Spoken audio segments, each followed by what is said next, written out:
From advertising to software as a service to data. Across all of our programs and clients, we've seen a 55 to 65% open rate. Getting brands authentically integrated into content performs better than TV advertising. Typical lifespan of an article is about 24 to 36 hours. If we're reaching out to the right person with the right message and a clear call to action, then it's just a matter of timing. Welcome to the MarTech Podcast, a Ben J. Schaap LLC production. In this podcast, you'll hear the stories of world-class marketers that use technology to drive business results and achieve career success. We'll unearth the real-world experiences of some of the brightest minds in the marketing and technology space so you can learn the tools, tips, and tricks they've learned along the way. Now here's the host of the MarTech Podcast, Benjamin Shapiro. Welcome back to Analytics Week on the MarTech Podcast. This week, we're going to do a deep dive into a subject matter that's critically important to marketers in every industry, business, and channel of marketing: analytics. Yesterday, we talked about the basic framework for analytics infrastructure, and if you missed that episode, you may want to go back and check it out. That said, today we're going to talk about the best practices for data capture and storage. Joining us for Analytics Week is Jenn Sturgill, who's the founder of Analytics Angels, which is an analytics agency that helps businesses better extract and understand the information that drives them. Prior to founding Analytics Angels, Jenn worked at Microsoft and a handful of other agencies and consulting firms before branching out on her own. Jenn has a wealth of information to share related to data capture, management, and reporting, and we're excited to have her as our guest. Here's the second installment of Analytics Week with Jenn Sturgill from Analytics Angels. Jenn, welcome back to the MarTech Podcast. Thanks, Ben. So yesterday we talked about some of the basic infrastructure for understanding data capture. And the rule of thumb is you have to communicate with your team to understand what their problems are and how data is being captured within your organization. But let's make the assumption that you've got good data coming in and you have the ability to get the data that you need to solve your business problems. What I want to understand from you is what are the ways, if you have good data being fed into your business, that you can actually capture and store that data? There's a bevy of different tools out there for different things like web analytics, marketing automation, different kinds of database servers. And you want to first understand what your client's using and how they're using it. And sometimes you can make a recommendation based on how they're using their tools, how to optimize those. For instance, I've seen people use attribution technology like Full Circle or Visible or Path to Scale, and they haven't been utilizing it to its full capability. So you kind of like do a MarTech audit on what they have and then make recommendations on how to optimize each of those tools. For data collection and capture, where does that live? Let's be honest, and I heard this on a webcast recently, a Tableau webcast, but they couldn't have said it better. PowerPoint is where data goes to die. True.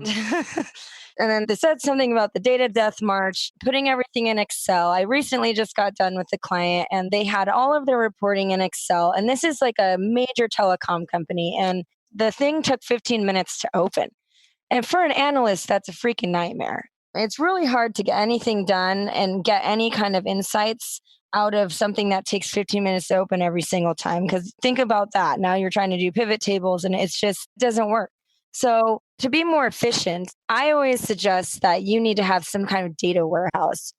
In our previous episode, we talked about like communication and understanding what metrics, dimensions, and KPIs you need, and then how to collect that and making sure everyone's getting the right business questions answered with that data.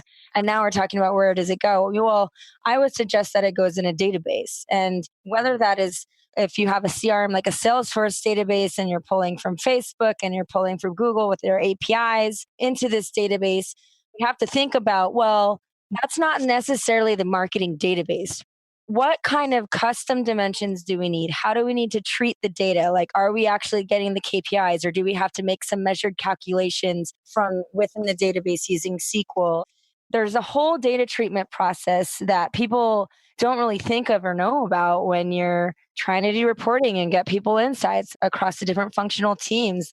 It takes sometimes 70 to 80% of an analyst's time to clean and treat that data. But if you front load that effort and create that database where you have all of the different information that these teams need, not just siloed in their own databases, like coming just from Marketo or just from Salesforce or just from Facebook, but now we've married and merged all these data sets together to get the information that those teams need, that's where the magic can start happening.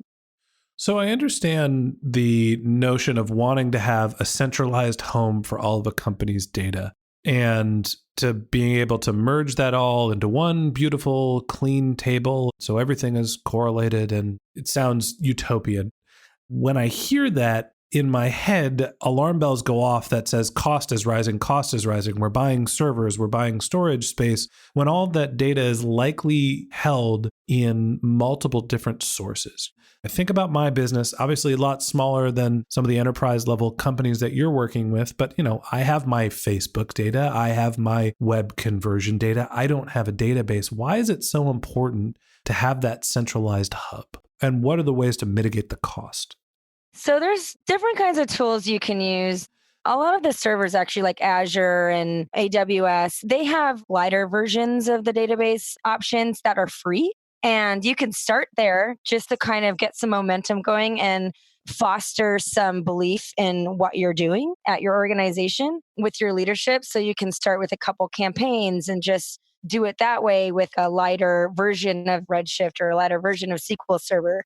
And you could do those kind of low-hanging fruit projects and then see how this is working. It's much more efficient than spending all this time in Excel or trying to recoup data from all these different PowerPoint presentations. I think what the answer you're looking for is one source of truth. Because once you start having different kinds of reports in different teams and you have different PowerPoints and you don't have that one location where you're getting this information, the kind of answers you're getting from people are going to be different between each and every team. And that doesn't really help the business. That doesn't really drive it forward. That just creates confusion. And it can also mean skewed results. And on top of that, it's really hard to do any optimization testing, like any A/B or multivariate testing on content you have, or any banners or any kind of email marketing you have, when you don't have that one source of truth.